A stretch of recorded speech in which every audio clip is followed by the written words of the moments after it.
Nabi Zakaria tukang kayu. Nabi-nabi yang lain seperti Nabi Muhammad apa? Pengembala kambing. Dan juga berdagang. Jadi punya maisha, tinggal ngatur waktu. Ngajar cukup seminggu sekali cukup. Sisa waktunya apa? Buat baca, buat belajar, buat cari maisha. Tinggal dia ngatur waktu. Bukan tiap hari ceramah, begitu ceramah tanya, kok Ustaz ceramah terus? Ya saya butuh duit. La haula wala quwata illa billah. Bismillahirrahmanirrahim. Assalamualaikum warahmatullahi wabarakatuh. Alhamdulillah wassalatu wassalamu ala Rasulillah. Allahumma sholli ala Muhammad wa ala ali Muhammad. Alhamdulillah kita bertemu kembali di channel Cahaya Hidayah. Jadi teman-teman yang dimuliakan oleh Allah SWT, di video kali ini saya akan menampilkan video dari Ustadz Yazid bin Abdul Qadir Jawas Hafizahullah, yaitu tentang hukum menerima amplop dari hasil dakwah. Jadi di video kali ini Ustadz Yazid menerangkan tentang hukum memasang tarif. Dan terkadang ada juga pendakwah yang memasang tarif, dan ini jelas bertentangan dengan keikhlasan. Karena sejak awal sebelum berdakwah mereka meminta bayaran. Hal ini menunjukkan uang adalah tujuan utama di dalam berdakwah.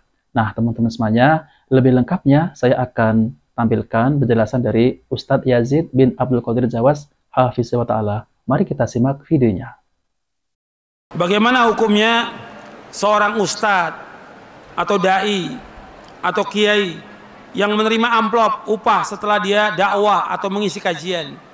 Ini juga kalau kita lihat nggak ada di zaman Nabi SAW seperti ini. Nggak ada juga di zaman ulama salaf, juga nggak ada. Yang ada kan belakangan aja. Orang habis ngajar kasih amplop. Antum lihat ayat Al-Quran, ulaika alladzina hadallah fabihudahu muqtadi qul la as'alukum alaihi ajra in huwa illa dzikra lil alamin. Mereka adalah orang-orang yang Allah berikan petunjuk, maka ikutilah petunjuk mereka, para nabi itu. Katakanlah, aku nggak minta upah atas dakwahku ini. Aku nggak minta upah atas dakwaku. Ini merupakan peringatan untuk sekalian alam. Jadi nggak boleh minta upah dalam dakwah, nggak boleh. Dan juga panitia jangan sibuk ngumpulin duit buat ustadznya. Ini kan akhirnya jadi membebani orang banyak. Orang lain jadinya terbebani. Ini kan kewajiban para ustadz, wajib untuk apa? Untuk berdakwah. Ilmu yang Allah berikan kepada dia wajib dia dakwakan. Karena Allah. Dari yang pertama, antum lihat di halaman di surah Asy-Syu'ara surah 26 ayat 106, 107, 108, 109-nya. Di 109-nya ketika mengisahkan tentang Nabi Nuh, wa ma as'alukum alaihi min ajr in ajriya illa 'ala rabbil alamin. Aku nggak minta upah atas dakwahku ini, aku nggak minta upah kepada kalian. Sesungguhnya upahku Allah yang nanggung, Rabbul Alamin. Jadi jangan mengharapkan upah dari dakwah ini. Ikhlas, karena kita mengharapkan ganjaran, pahala akhirat lebih baik daripada dunia. Kalau orang niatnya dia, tujuan dari dakwahnya untuk dapat uang, dapat duit, dapat materi, yang dapat ganjaran. Dan ini termasuk apa? Termasuk apa? Kalau antum lihat di kitab Tauhid, ini termasuk syirik. Termasuk syirik.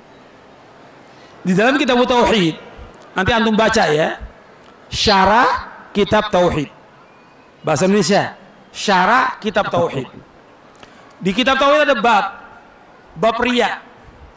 Setelah bab riya, setelah bab itu ada bab lagi, yaitu bab minasyirki iradatul insan bi'amalihi dunya. Termasuk syirik seorang beramal tujuannya untuk dunia. Termasuk syirik.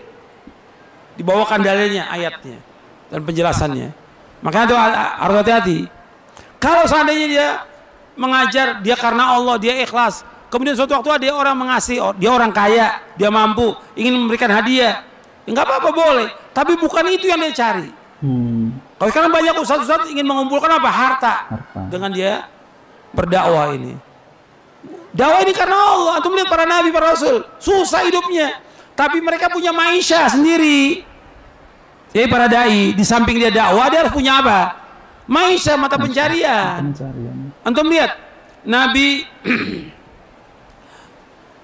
Nabi Daud apa? Pandai besi. Nabi Zakaria tukang kayu. Nabi-nabi yang lain seperti Nabi Muhammad apa? Pengembala kambing dan juga berdagang. Jadi punya maisha, tinggal ngatur waktu. Ngajar cukup seminggu sekali cukup. Sisa waktunya apa? Buat baca, buat belajar, buat cari maisha. Tinggal dia ngatur waktu. Bukan dia hari ceramah, begitu ceramah tanya, kok Ustaz ceramah terus? Ya saya butuh duit. La haula wala quwata illa billah. Padahal maisha banyak, ribuan maisha yang bisa kita mencari maisha halal. Ribuan maisha. Kenapa harus mengharapkan dari dakwah? Dakwah ini ganjaran di akhirat. Yang kita wajib mendakwakan karena kita punya ilmu sedikit, sampaikan. Kata Imam Abu Aliyah, alim majjanan kama ulimta majjanan. Ajarkan manusia dengan gratis sebagaimana kamu dapat ilmu dengan gratis. Ajarkan karena Allah dan nikmat. Kita mengharapkan ganjaran. Kalau antum ngajar dapat uang umpamanya nih, ya 1 juta, 5 juta dengan ganjaran dari Allah, lebih banyak mana? Ganjaran dari Allah.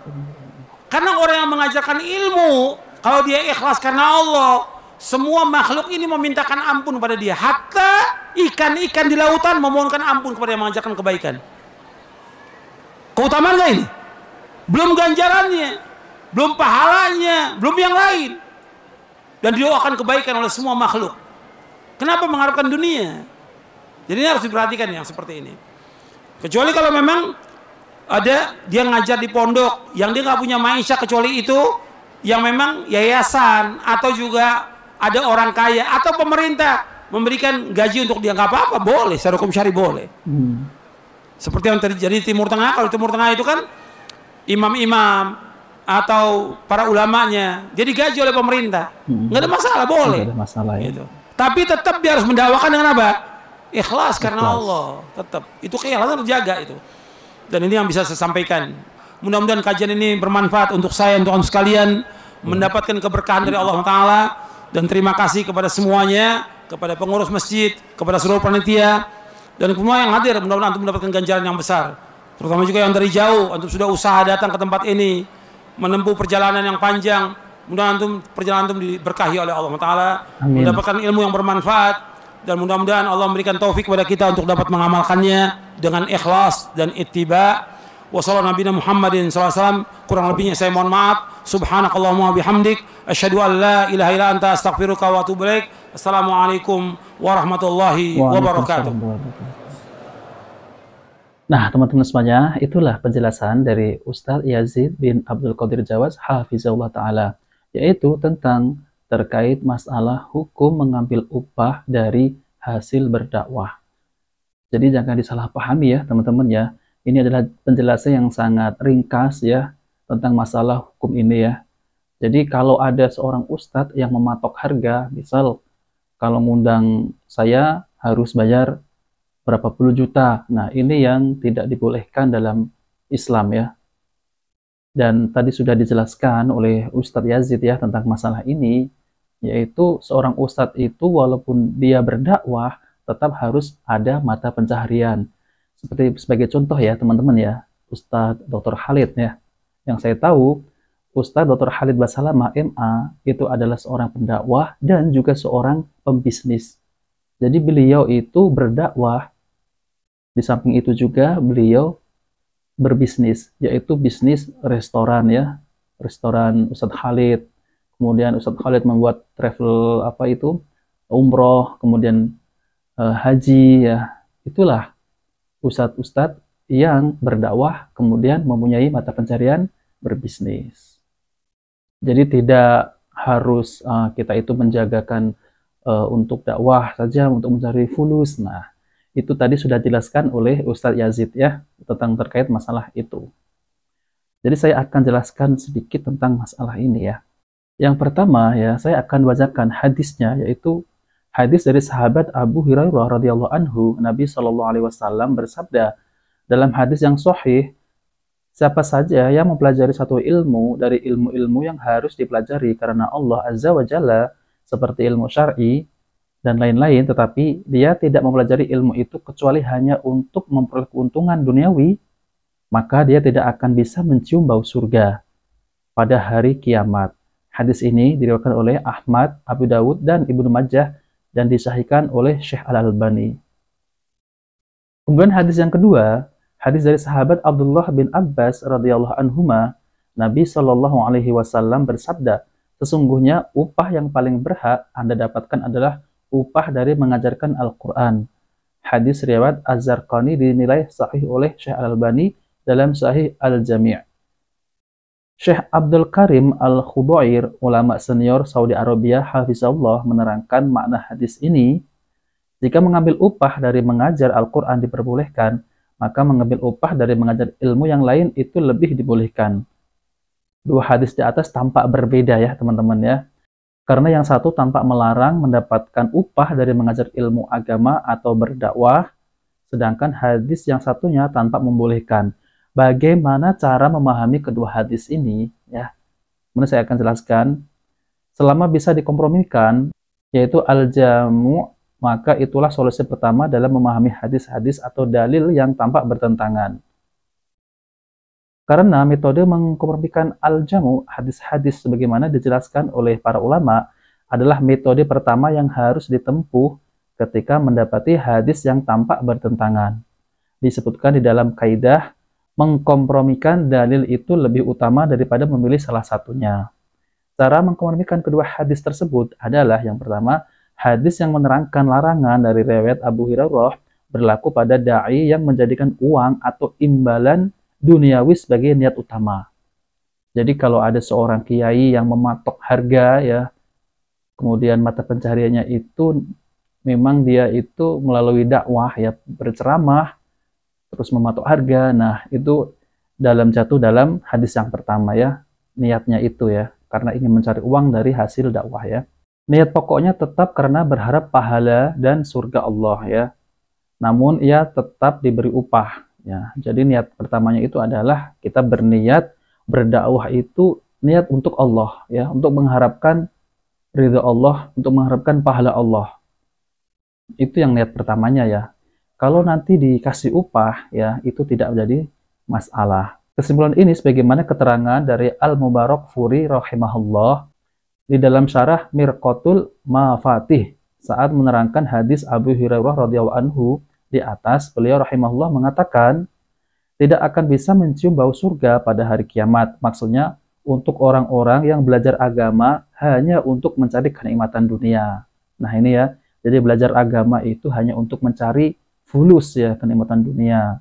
Hadis ini menunjukkan bahwa ancaman tersebut berlaku pada orang yang tidak menjadikan tujuan ilmu kecuali fasilitas duniawi saja. Adapun seorang yang mencari ilmu untuk mendapatkan ridha Allah namun disertai niat mencari dunia, orang seperti ini tidak terkena ancaman pada hadis tersebut. Sehingga mencari ridha Allah adalah niat utama dan mencari dunia hanya sebagai niat pengikut. Mirqatul Mafatih Syarah Miftah Al-Mashobih jilid 1 halaman 326. Nah teman-teman semuanya, jika video ini bermanfaat jangan lupa like dan subscribe di channel Cahaya Hidayah. Wabillahi taufiq wal hidayah. Wassalamualaikum warahmatullahi wabarakatuh.